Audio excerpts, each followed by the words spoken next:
What's up guys, how's it going? So I got a collection update. Obviously I haven't been doing these much, but no reason why, but yeah. I have easily enough stuff to do a couple more of these videos, but this is just what I felt like talking about today, so yeah, that's what you get. In the background, if you can hear it, listen to this classic. Abigail knocked Daemon from the Twilight Kingdom. Probably my favorite Abigail. It's either this or channeling the quintessence of Satan. Yeah. I know there was an LP box set that had, I think, the first 5 records and the EP, but that's gotten pretty expensive and it hasn't been repressed since, so it'd be cool to get that, but for now the CDs are good enough. So this is from a band that stylistically has changed a lot through their career. This is their, I believe, 4th album, and their first came out in 1990. This is Tiamat with Wildhoney. So these guys basically started out as like a black death band, then became death metal. Now they're like gothic-y, but this I would say is their last album to me that has any like slight hints of metal in their sound, but definitely completely different from their debut. This is a lot more atmospheric and kind of like more rock based, with the earlier stuff was definitely more straightforward Swedish death metal, kind of like the early God Macabre stuff. But I don't know, after this record I like the 5th album. I don't remember what it's called, but after that they kind of lost me with their cheesiness. But this record is definitely awesome. Has more in common with what I would say probably like later Anathema. If you like that type of stuff, definitely check out some Wildhoney. So yeah, not my favorite by them. That would probably still be Clouds, but of their post first 4 albums, or post first 3, this is definitely my favorite of that stuff. So anyway, front, cool Necrolord cover. I love that painting. The back, I think it's a Transcending Records reissue. I don't know what this art is. Maybe different versions of this artwork or something about the song titles. But anyway, back, the track, Transcending Records, like I said. This is on a, I think, just black. Yeah, it's just black vinyl, but cool labels though. Little sun. So man, if you want something in the vein of when Anathema ditched their death metal too, but something, honestly, I think this is done better than most Anathema records, but very solid. But if you only like the first couple records, this is definitely different, but give it a chance, you may enjoy it anyway. So yep, Tiamat, Wildhoney. So here's a band that for the longest time I used to not really be a fan of. I'm not necessarily sure why, and I even saw them live in 2019 and they were pretty bad, but I've come to appreciate their first 4 albums now. So this is Watain with Lawless Darkness. So yeah, I know I'm late to the party. I'm not sure why these guys didn't really click with me earlier, but oh well, stuff happens. I see this guys get mentioned to Dissection. I don't really hear that. Maybe it's because I think the bass player and one of the guitarists did live duties for Dissection when John got out of prison, and they did their like reunion. I think it was 2006. Both those guys were in live Dissection, so maybe that's why they get the comparison. But I still think they have their own sound to its own. I definitely don't think they're very melodic like Dissection. They are definitely a lot more straightforward compared to Dissection. But yeah, I'm not sure why it took me a while to get into these guys, but yeah. Probably hard to pick a favorite by them, with probably either this or Sworn to the Dark, but their first 4 albums are awesome. After that, kind of dips in quality, but I did hear some positive things about their last record, but I thought the cover and the whole image was kind of lame, so I haven't bothered checking that one out yet, but I will eventually. So anyway, there's the front. Kind of a weird painting. It's like a giant vortex with like demons and stuff, but anyway, there's the front. It was put out through Season of Mist, I think, like mid-2000s originally. This is a 2015 reissue, so front, back. I love the logo, though, this little demon fork thing. I'd be cool with just a t-shirt of that, so front, all this stuff. There's a gatefold. There are the guys. If you wonder who I saw them with, it was with Incantation, then them, then Morbid Angel in San Jose. Honestly, I'm sure the performance was fine, but the sound quality, like audio-wise, it was pretty bad. It was super muddy, and I couldn't tell what song they were playing, really. All I could hear was drums and vocals. You couldn't even hear the guitars at all, so it was kind of a bummer, but hopefully I'll see them again when a venue that's actually, you can actually tell what they're playing, but yeah. Good record. Probably the best, either this or Sworn to the Duck, like I said. I'm not sure why it took me long to get into these guys, but you know what they say, better late than never, so that is Watain, Lawless Darkness. Alright, so these next 3 albums are by a band that everyone into black metal should be familiar with. So I got 3 Mayhem records. We got Chimera, Ordo, Chao, and Daemon. So for some reason, for the longest time, I couldn't get into Maniac's vocals, so I never even gave the stuff after this a try, even though it's not with Maniac, so I kind of figured it wouldn't be good, but honestly, this has become my favorite Mayhem record, which I know might be kind of blasphemy, and definitely a not very popular opinion. I don't know, man.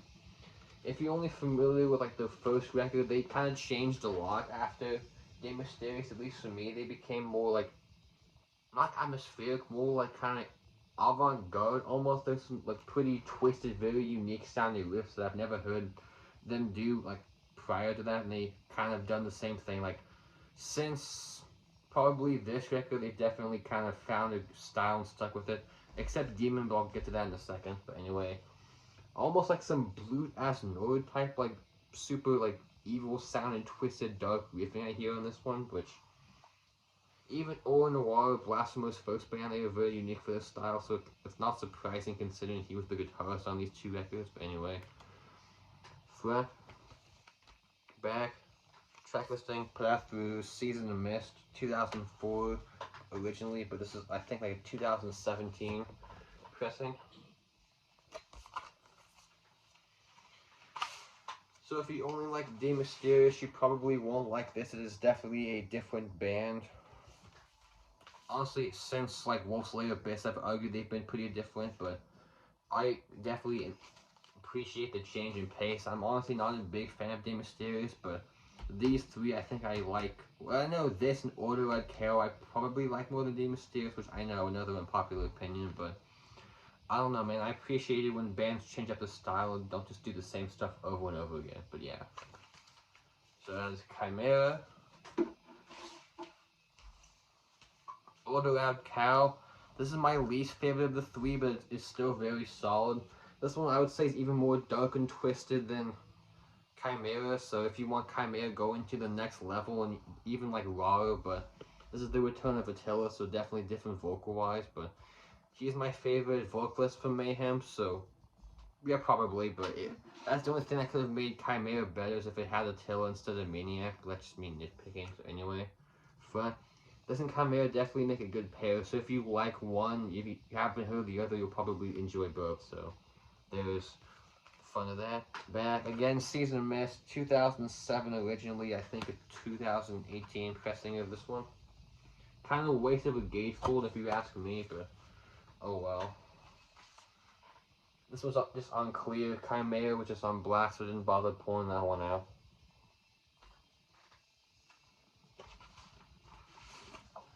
And the inner sheet, it has the lyrics, which they were pretty tiny, so it should have been on the gatefold. That would have been easier to see the lyrics, but that's just me nitpicking. So yep, Ordo, Chao. And then after that, Blasphemer left, and Esoteric Warfare was the first album with the 2 guys that replaced Blasphemer.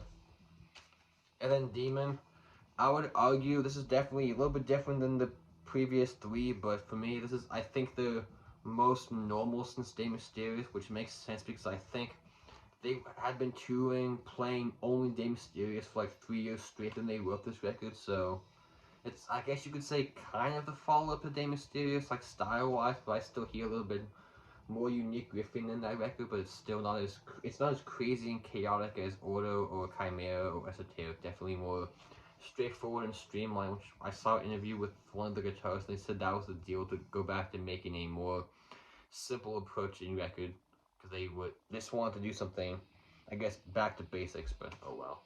There's the front. Definitely the best artwork, though. I love that painting. It's awesome. The back, the tracks, put it on Century Media. This came out in 2019. I heard it. I honestly wasn't impressed. I'm not sure why. This record's awesome, so maybe I just wasn't in the mood for Mayhem when I first heard it. Giant ass booklet too. I know they did an EP, I think it was last year, 21, where they did like I think it was like leftover tracks from Daemon was side A, and then they did like some punk covers, which is an awesome concept. I've heard, but I still need to buy that one. Like, get unclear. So yeah, man, I'm definitely a bigger fan of Mayhem now than I was previously, obviously. So if they continue going in this style, I will be happy. Or if they continue going in the style with the more chaotic stuff, I will be very happy too. So yeah. Mayhem, Daemon. So of these three, if I had to rank them, I'm going to say probably number 1, 2, 3, but they're all awesome. But these two definitely make the best pair. So if you're gonna want, if you like one of these, I'm pretty sure you will like the other. But yeah. So that is Mayhem. Okay, this is the only punk record I'm gonna show today, though I kind of argue it's more crossover. But oh well. This is English Dogs with Forward Into Battle. So this came out, I think, in 1985. 85 on Clay Records originally. This is a 2022 Radiation Records reissue. So these guys are one of the earlier like 80 UK punk bands, but this and a couple records afterwards, I would argue they became more of a crossover thrash band. Especially if you like stuff like Broken Bones, because both bands kind of had a similar trajectory. They started more punk and became more metal, but especially vocally, they remind me a lot of Broken Bones, but I still think they have their own unique style. Which I know I think some drama with this band because they broke up, or it's one of those like Venom situations where they had one guy start his version, one guy start the other, but it's always kind of annoying when bands do that, but oh well. So anyway, this is the second record, so their first album and first EP are definitely more straightforward, so if you want them out there, like, most punk and least metal, check those ones out. This is honestly my favorite because it's the most metal sounding one. Duh, but anyway. Love that painting, awesome. I like the logo too. Very simple but cool looking. There's the back. The dudes in the band. It's black. Then it comes with a cool poster of the guys from back in the day. So I'm assuming these guys are pretty old now because this came out in 85. Yeah. So again, if you like thrash mixed with punk, definitely a fun record. English Dogs, Forward Into Battle. That's it for the LP, so let's show a few CDs. Alrighty, first up, Cosmic Putrefaction with The Horizon Towards Which Splendour's Withers. So this is a, I think, one-man death metal band from, I believe, Canada? Which by the cover art you would think would be more spacey, kind of like Blood Incantation. No, to me this sounds a lot like Ulcerate, kind of Ulcerate or like the last Gorguts EP, definitely in that vein. There's a lot of like technical kind of dissonant riffing style, which I honestly like this more than anything by Blood Incantation, which I know is probably Blasphemy too, but I don't know, I think this is more interesting, and I think it's definitely on the more extreme side, where I think Blood Incantation on the more kind of spaced out there, technical, atmospheric side, but anyway. This is the front of that painting. I love that one. Oh, this is their second record, I believe. Yeah, the second. Definitely my favorite of the three, but all three are solid. So, front, back. Show the little, I guess, CD gatefold thing. Simple CD. So yeah, I don't remember where I got this, but I think $20 might have the CDs for sale. I know my local record store said they ordered in copies of the new one on an LP, but the last couple of times I went in there, they haven't got any yet, but that was like a while ago, so I'm probably going to go in like a month or two and see if they have any, but yeah. So yeah, if you like stuff like Ulcerate or later Gorguts, definitely a fun record. So that is Cosmic Putrefaction with The Horizon Towards Which Splendour's Withers. Check that out. I got three CDs by the same band, so I got 3 Nevermore CDs. So we got Dreamy Neon Black,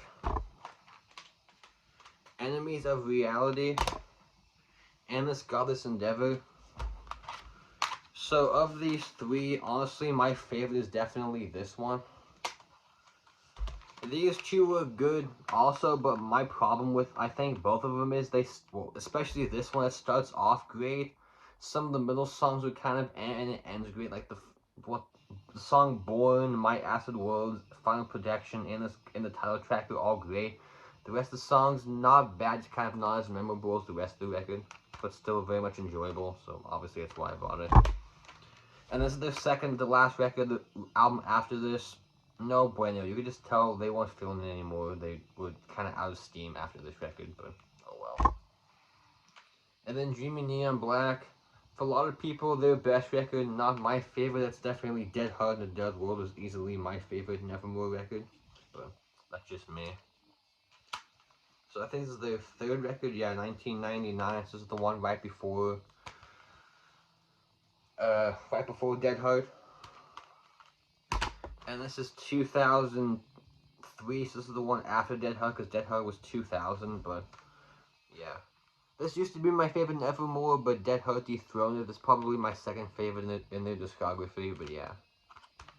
So Nevermore are definitely one of those bands you can't pigeonhole into a certain genre. Like, they're not power metal, they're not quite thrash. They have, like, some kind of groovy parts, but definitely some more, like, traditional metal and some thrash, but I don't know, they're just Nevermore, man. You can't put them in a certain genre. They're definitely one of those bands that they are to themselves. They don't have a comparison, but yeah.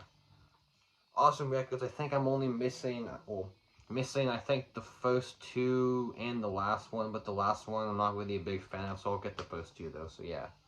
Nevermore again. If I'm going to recommend one, honestly, I'm in the minority, but probably going to say this, but all three of these are solid though, but yeah. Alrighty, another band I used to not like. I'm not sure why it's becoming a pattern today, but oh well. So I got two CDs by Profanatica. So this is, I think, yeah, Disgusting Blasphemies Against God and Altar of the Virgin Horror. So I used to think these guys were pretty repetitive and kind of overrated and boring, but this was the first one that clicked with me. I'm not really sure why. Maybe because there's like some more changes with this record. But after I got into this, I finally was able to appreciate the rest of their stuff. Because they definitely have a very unique style too. But not my favorite full length. That would probably be the debut. But oh well, all of their albums are solid. So yeah. When did this come out? Mid 2000s, I think. Yeah, 2009.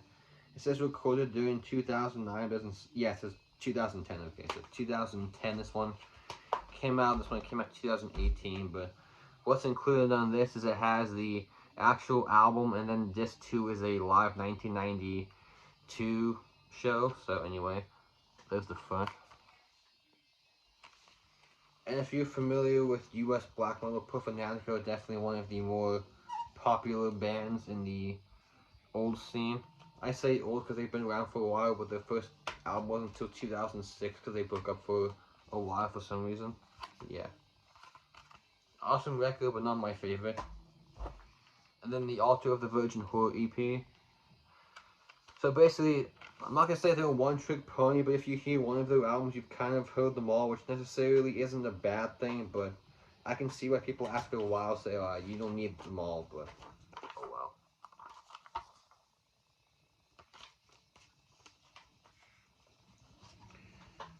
So yep, there's Profanatica with Altar of the Virgin Horror EP 2018, and then the Disgusting Blasphemies Against God 2009. So yep. I think, was it HH maybe had these? Because I know they, yeah, you can see the logos on both of them. So yep. Good records. Again, I don't know why it took me a while to get into them. I did save the best for last. I know kind of a shorter video today, but oh well. So this is the Moonsorrow-Back to North CD box set. So it includes all those albums. I don't keep all of the CDs in this. I just wanted to pull this out to show you the actual box it comes in. So let's talk about these one at a time.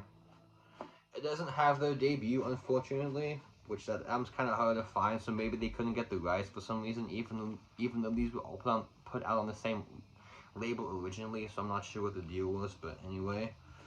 So we have this second record that I'm sure I butchered the name of, but if you don't know Moonsorrow, they are a, I guess you could say, kind of folky black metal band from Finland. Definitely, I would say if you're a fan of Enslaved mixed with the Viking era Bathory, but honestly, I like their stuff more than all of the Viking stuff at Bathory, because unlike Korthon, this guy could actually sing and his vocals don't completely almost ruin the music, but they definitely have some of the more epic style of Bathory mixed with Enslaved, like I said, but all these records are slightly different, so they're not completely all the same, which is a very nice touch.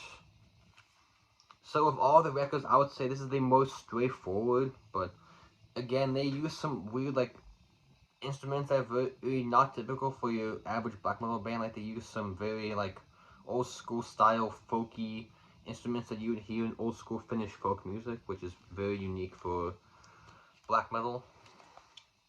Yeah. Good record, not my favorite. Probably this one, but I would say this one is, like, has the most amount of the weird kind of other instruments. And this one's definitely, I would say, their most atmospheric sounding. Actually, no, I lied. This one isn't my favorite. I'll show my favorite in a second, but yeah. This is probably my second favorite, but they don't have a bad record. But yeah. Awesome. Their fourth record, I think. Yeah, fourth. Another one I'm sure I butchered. Again, this one, I would say these two probably have the most in common with any of them, but yeah. Again, has some weird of those like other instruments that you wouldn't hear in typical black metal. I don't know the name of the instruments offhand, but I'm sure you can look them up. It's not that hard. It's on Metal Archives, but yeah. This one is definitely my favorite, but to me this is probably the most different out of all of these, because to me this kind of sounds like a more black metal version of early Opeth. So, like, say, take the first two Opeth records where they had more of a black metal sound, mix that with Enslaved in the Viking era Bathory, and you definitely have this sounding.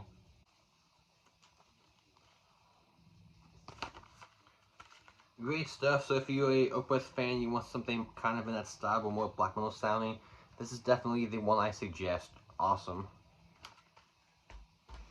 And then this is their EP, which there's one song you would think would be kind of weird, but it actually works, which track 2 you can see it.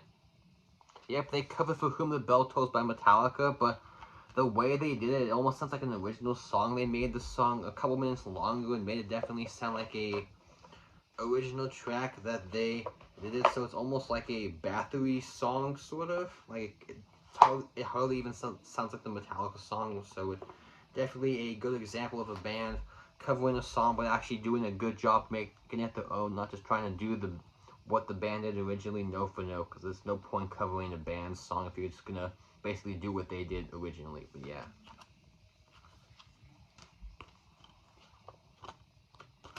So that is Moonsorrow with the Back to North box set. I bought this on eBay, so it shouldn't be too hard to find. And it's put out through Hammerheart, so I think if you're in overseas, you can probably buy it from them, so yeah. Moonsorrow Back to North. So that's what I got for you today. Hopefully you enjoyed this. Next video, probably a vinyl collection, and then I may do another update after that, but we'll see. Take care, thanks for watching, peace out.